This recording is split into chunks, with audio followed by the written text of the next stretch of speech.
माननीय सभामुख महोदय, सर्वप्रथम आजको सभामा कर्णाली प्रदेशले सरकारले नयाँ नेतृत्व प्राप्त गरेको छ। माननीय मुख्यमन्त्री मङ्गलबार साईलाई हार्दिक बधाई दिन चाहन्छु। हाम्रो दलको तर्फबाट, नेपाली कम्युनिस्ट पार्टीको तर्फबाट हार्दिक बधाई दिन चाहन्छु। सँगसँगै यो कुरा पनि राख्न चाहन्छु कि यो सरकार भनेको हामीले विगतमा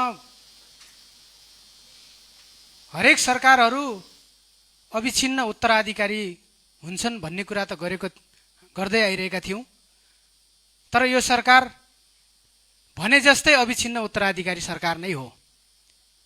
किनभने नयाँ आर्थिक वर्षको बजेट नीति कार्यक्रम प्रस्तुत भइसकेको छ। त्यसलाई कार्यान्वयन गर्ने जिम्मेवारी र त्यसको दायित्व चाहिँ यो सरकारसँग छ र आफूलाई एउटा सबल परिणाम देखाउने ठाउँमा भएको कारणले गर्दाखेरि पनि अविछिन्न उत्तराधिकारी सरकार भएको कारणले गर्दाखेरि ती कामहरू सफलतापूर्वक सम्पन्न होस्, म शुभकामना दिन चाहन्छु। सँगसँगै निवर्तमान सरकारको नेतृत्व र क्याबिनेट टिमलाई पनि म हार्दिक धन्यवाद दिन चाहन्छु।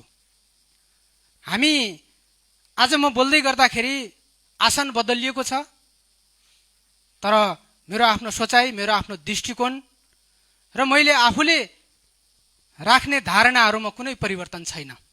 त्यो हुँदैन पनि, हुने छैन। सभामुख महोदय, सरकारले गरेका कामहरू, राम्रा कुराहरूलाई धन्यवाद दिनुपर्छ। आज हामीले यो प्रदेश सभालाई एकचोटि नेपालभित्र रहेका सबै प्रदेशहरूलाई अध्ययन गरेर हेर्यौं भने हामीले कर्णाली प्रदेश संघीयता कार्यान्वयनमा अथवा चाहिँ एउटा राजनीतिक हिसाबले सहकार्य गर्ने, चाहे सत्तापक्ष होस् चाहे प्रतिपक्ष बेन्चमा बसेर होस्, हामीले एउटा साझा संकल्प गरेर अगाडि बढ्ने बाटोहरू पहिल्याउँदै हिँडेका छौँ। यो आर्थिक वर्षको बजेट नीति कार्यक्रम मात्र होइन, विगतमा पनि हामीले सत्तापक्षले प्रतिपक्षमा हुँदाखेरि, प्रतिपक्षले सत्तापक्षमा हुँदाखेरि, अर्थात् सत्तापक्षले प्रतिपक्षलाई समेत छलफल, संवाद र एउटा सहकार्यको माध्यमबाट एउटा साझा निष्कर्षसहित अगाडि बढेको कर्णाली प्रदेश हो। त्यसकारणले कर्णाली प्रदेशले एउटा राम्रो सन्देश दिएको छ भन्ने यस अर्थमा चाहिँ मैले बुझेको छु। त्यसकारणले गर्दाखेरि ती जे जस्ता कामहरू भए त्यसको लागि चाहिँ ती एउटा राम्रो अब्बल काम हुन्। त्यसको लागि म निवर्तमान सरकारलाई हार्दिक धन्यवाद दिन चाहन्छु। आज मात्र होइन, म आफैले पनि प्रतिपक्ष बेन्चबाट, प्रतिपक्षको आसनबाट बोल्दाखेरि भनेको थिएँ कि हामीले सरकारलाई खबरदारी गर्ने हो, सुझावहरू दिने हो, सुधार गर्ने दायित्व सरकारको हुन्छ। तर राम्रा कुराको पनि प्रसङ्ग, राम्रा कुराको पनि प्रशंसा गर्नु नै पर्छ र त्यो बेला हामीले राम्रा कुराको बारेमा पनि हामीले उल्लेख गरेकै कुरा हो। आजको दिनसम्म कर्णाली प्रदेशले गरेका धेरै राम्रा कामहरू छन्। हिजो विगतमा जसले नेतृत्व गर्नुभयो, नयाँ अवधारणा ल्याउनु भयो, कतिपय बोक्न सकियो होला, कतिपय बोक्न नसकेर अगाडि बढियो होला, तर हामीले त्यसलाई एउटा साझा विषयको रूपमा ग्रहण गरेर अगाडि बढ्ने जो एउटा अभ्यास गरियो, त्यो नै एउटा हाम्रो कर्णाली प्रदेशको एउटा राम्रो साझा संस्कार हो भन्ने कुरा मैले लिएको छु सभामुख महोदय। त्यसकारणले गर्दाखेरि यो कुराको निरन्तरता नयाँ सरकारमा पनि जाओस्, नयाँ सरकारले पनि त्यसलाई अनुसरण गरोस् भन्ने कुराको म शुभकामना पनि सँगसँगै दिन चाहन्छु र निवर्तमान सरकारलाई पनि हार्दिक धन्यवाद दिन चाहन्छु। उहाँहरूको कार्यकाल सफल कार्यकाल नै मान्छु मैले। किनभने त्यति बेला पनि धेरै प्रश्नहरूका बीचबाट उहाँहरूले धैर्यतापूर्वक प्रतिपक्षलाई समेत छलफल र एउटा संवादमा लिएर सामूहिक सहकार्यको बाटो अपनाउनु भयो।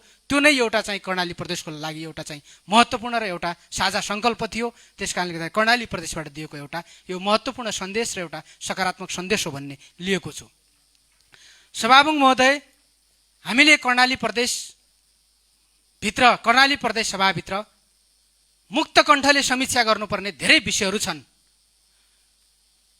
प्रदेश सभा सदस्यको रूपमा रहेको र दलको नेतृत्वको रूपमा रहेका नेताहरूबाट प्रकट भएका विषयहरूलाई हामीले गम्भीरतापूर्वक समीक्षा गर्नु नै पर्छ।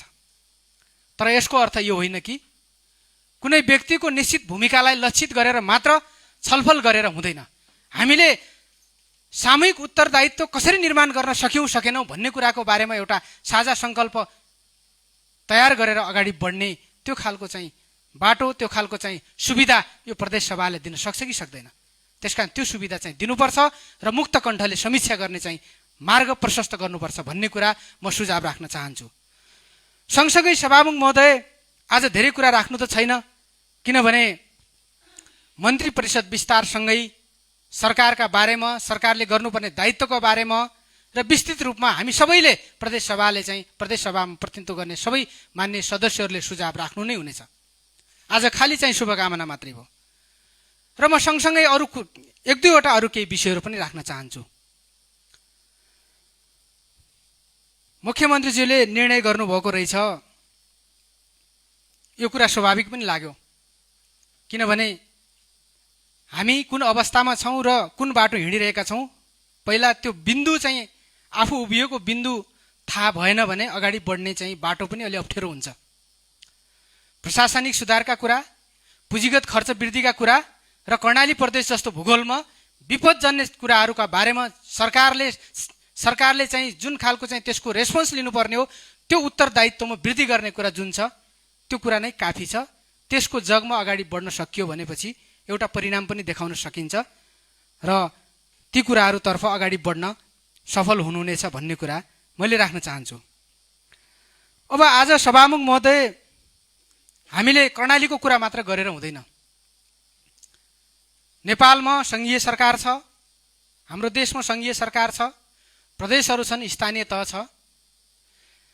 कुनै पनि राष्ट्रिय मुद्दाहरूमा सङ्घीय सरकारले आफूलाई कति उत्तरदायित्व बनाउँछ भन्ने कुराका बारेमा आज हामी यहाँ धेरै चर्चा त गर्न जरुरी छैन, तर सङ्घीय संसदतिर हेऱ्यो भनेपछि सरकार जवाबदेही नभइरहेको अवस्था आज पनि देखिरहेको छ। र विडम्बनापूर्ण कुरा आज भन्नुपर्छ, लोकतन्त्र हो, लोकतन्त्रमा विचारहरू, आस्थाहरूका बीचमा छलफल संवादहरू हुन्छन् र त्यो अनुसारका चाहिँ सहकार्यका बाटोहरू पनि अगाडि बढ्छन्। आशंका हुन सक्छ, विभिन्न खालका चाहिँ के हो भन्दाखेरि टिप्पणीहरू हुन सक्छन्, तर आजको आवश्यकता भनेको चाहिँ के हो भन्दाखेरि सबै लोकतन्त्रवादीहरू एक ठाउँमा हुनु नै पर्छ। तर त्यसको निम्ति पहिलो आधार भनेको त वामपन्थीहरू एक ठाउँमा उभिने आधारहरू तय गर्न सकियो भने त्यसपछि लोकतन्त्रवादीहरू शक्तिहरू सहित एक ठाउँमा उभिएर राष्ट्रिय चुनौतीहरूको समाधान गर्ने बाटो नै होला जस्तो लाग्छ। त्यसकारण नै आज जे भइरहेको छ त्यसलाई एउटा सकारात्मक दृष्टिकोणले हेर्ने हो भने आज मुलुक त्योतर्फ गइरहेको छ भन्ने कुरा हामी किन भन्न नसक्ने। त्यसकारणले भन्नुपर्छ। म सबैलाई चाहिँ के हो भन्दाखेरि चाहिँ अपिल गर्न चाहन्छु कि हामी आज त्यो बाटोतर्फ जानु नै पर्छ। जान सकेनौँ भने त अब हामीले धेरै कुराहरूको नियति भोग्नु नै पर्ने अवस्था छ। आज एउटा चाहिँ निकै गम्भीर अवस्थाको सिर्जना भइरहेको छ, जहाँ मधेस प्रदेशको सुनसरीको देवानगञ्ज गाउँपालिका 3 को स्थित चाहिँ कप्तानगञ्जमा धार्मिक आस्थावान दुई पक्ष बीचको जुन विवाद सुरुवात भयो, आज त्यसले एउटा ठूलो उग्र रूप लिइरहेको छ। हामी नेपालीहरूका लागि यो एउटा दुःखद पक्ष हो।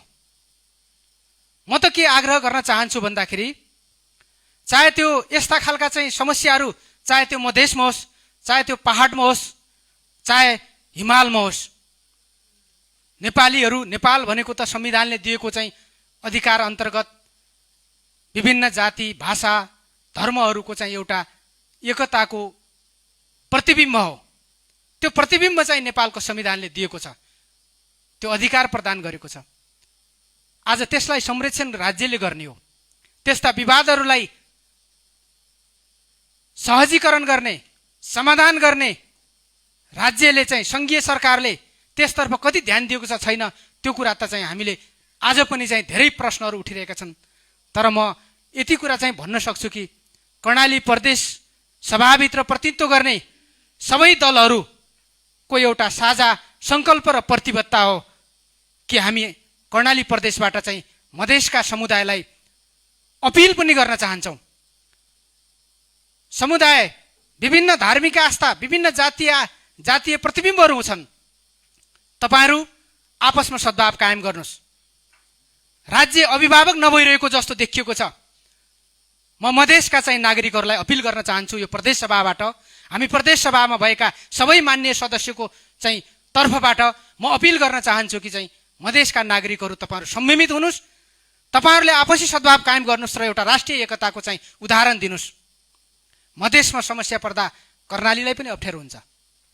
त्यसकारणले मधेसका नागरिकलाई म यो विशेष अपिल गर्न चाहन्छु र कर्णाली प्रदेशको सरकारलाई पनि त्यो सद्भाव प्रकट गर्नको लागि, त्यो आह्वान गर्नको लागि प्रदेश सरकारले पनि चाहिँ आफ्नो तर्फबाट केही न केही चाहिँ भूमिका निर्वाह गर्नेछ भन्ने कुराको मैले अपेक्षा र सुझाव पनि दिन चाहन्छु।